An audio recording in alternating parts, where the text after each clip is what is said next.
అందరికీ నమస్కారం. బిఎస్ ఛానల్కు స్వాగతం. చిన్ని కృష్ణ విన్నావా, మమ్ము మరచి ఉన్నావా, కన్నుల విందు గరారాదా, కరివరదాన మొర వినుమా. చిన్ని కృష్ణ విన్నావా, మమ్ము మరచి ఉన్నావా, వేణువూదుతురారాదా, వెతలను బాపగరాలేవా, కన్నా తండ్రి రారాదా, వెన్న తినగారాలేవా.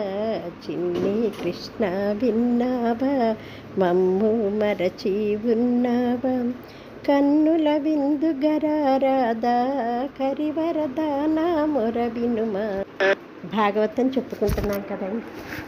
భాగవతము అనగా భగవంతుని యొక్క అవతారాలు, ఆయన యొక్క లీలలే కదండి. శుక మహర్షి పరీక్షిత్ మహారాజుకు చెప్తున్నదే భాగవతం.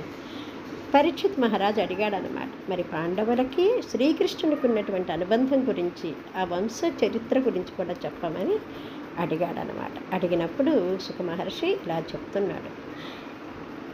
శంతన మహారాజు సత్యవతిని వివాహం చేసుకోవాలనుకోవటము, మరి అప్పటికే గంగాపుత్రుడుగా మరి దేవదత్తుడు ఉన్నాడు కాబట్టి అతనికే రాజ్యం చెందుతుంది కాబట్టి తన బిడ్డను ఇవ్వము, అతను గనక పెళ్లి చేసుకోకుండా ఉంటేనే, అంటే అతన్ని రాజుగా చెయ్యను అంటేనే మేము మా అమ్మాయిని ఇస్తానని చెప్పేది సత్యవతి తండ్రి అడగటంతో భీష్ముడుగా ప్రతిజ్ఞ చేశాడు దేవదత్తుడు, గంగాపుత్రుడు. ఎప్పటికీ తాను బ్రహ్మచారిగానే ఉంటానని, వివాహం చేసుకోనని భీష్మ ప్రతిజ్ఞ చేస్తాం. తర్వాత సత్యవతి శంతనులకు ఇద్దరికి వివాహమోత్సవం జరగటం, వాళ్ళకి 2 కుమారులు పుట్టడం, వాళ్ళు పెరిగి పెద్దవాళ్ళు అవుతుండగా శంతనుడు చనిపోవటం, రాజమాత అయింది సత్యవతీదేవి.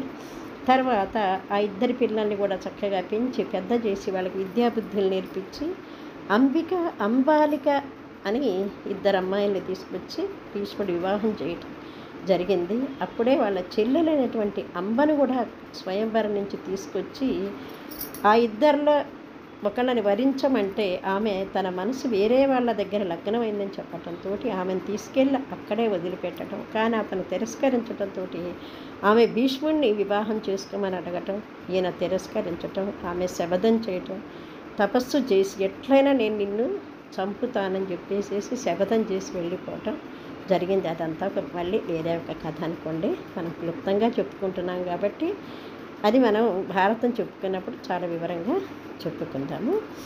తర్వాత వారికి అన్నదమ్ములకి అక్కచెల్లెలకి చక్కగా వివాహాలు జరిగిపోయినాయి. కొంతకాలం అయిన తర్వాత అన్నదమ్ములకి అనారోగ్యం వల్ల చనిపోవటం జరిగింది. తర్వాత మరి అంబాలికకు మరి పిల్లలు లేరు. అప్పుడు ఎట్లాగా అనుకున్న సమయంలో సత్యవతి పుత్రుడైనటువంటి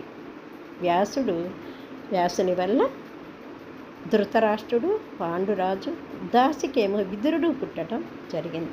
ధృతరాష్ట్రుడు గుడ్డివాడుగా, పాండురాజు తెల్లని మచ్చలు కలవాడుగా పుట్టడం జరిగిందనమాట. విదురుడు మాత్రం మహామేధావి తపస్శాలిగా, తర్వాత ధృతరాష్ట్రునికి మంత్రిగా కూడా ఆయనే పుట్టడం జరిగిందనమాట. అలా జరుగుతూ ఉన్న సమయంలో తర్వాత వీళ్ళు పెద్దవాళ్ళు అయినారు. మళ్ళీ వీళ్ళని కూడా ధృతరాష్ట్రుడిని, పాండురాజుని, విదురుని కూడా చక్కగా విద్యాబుద్ధులు నేర్పించి దగ్గరుండి ఒక తండ్రిలాగా కాపు కాసి వాళ్ళని కూడా పెంచి పెద్ద చేశాడు భీష్మాచార్యుడు. తర్వాత వాళ్ళు కూడా పెరిగి పెద్దవాళ్ళు అయిన తర్వాత ధృతరాష్ట్రునికేమో గాంధారిని, పాండురాజుకేమో కుంతీదేవిని, అంటే శ్రీకృష్ణుని యొక్క మేనత్త అయినటువంటి కుంతీదేవిని ఇచ్చి వివాహం చేయటం జరిగిందనమాట.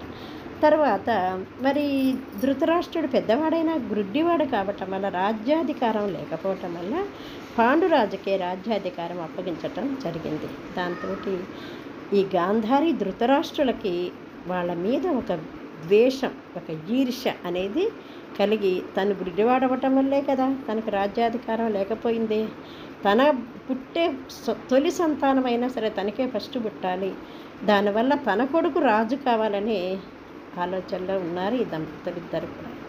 సరే, వాళ్ళు ఆలోచించిన దాంట్లో ఎవరి బిడ్డ వాళ్ళు గొప్పగా ఉండాలనుకోండి తప్పు లేదు, కానీ తమ్ముడు బిడ్డల మీద ఈర్షపడటం మాత్రమే అది తప్పు అనుకోండి. అయితే ఇంకా తర్వాత కొంతకాలానికి గాంధారి నెలదప్పింది. కొంతకాలానికి ఇక్కడ పాండురాజు రాజు అయిన తర్వాత ఒక దేశానికి వెళ్ళటము, అక్కడ రాజులతో ఒక యుద్ధం చేయటము, అక్కడ గెలిచి ఆ రాజకుమార్తెను తెచ్చుకోవడం, అంటే మాద్రిని వివాహం చేసుకోవటం జరిగింది.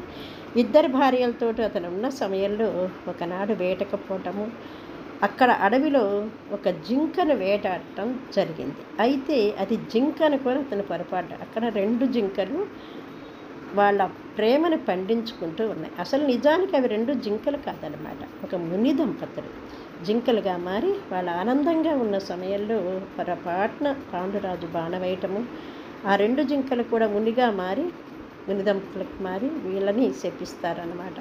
నువ్వు ఎప్పుడైతే నీ భార్య దగ్గరికి వెళ్తావో నువ్వు చనిపోతావు అని చెప్పిస్తారు. ఇప్పుడు పాండురాజు ఇంకా రాజ్యాన్ని వదిలిపెట్టి ఇద్దరి భార్యల్ని కూడా తీసుకొని అడవికి వచ్చి ఒక ఆశ్రమం నిర్మించుకొని అడవిలో ఉంటూ ఉండగా, తమకు కూడా పిల్లలు కావాలనే కాంక్ష ఎవరికైనా ఉంటుంది కదా, మరి పుట్టే అవకాశం లేదు కాబట్టి ఎలాగా అనుకుంటున్న సమయంలో కుంతీదేవి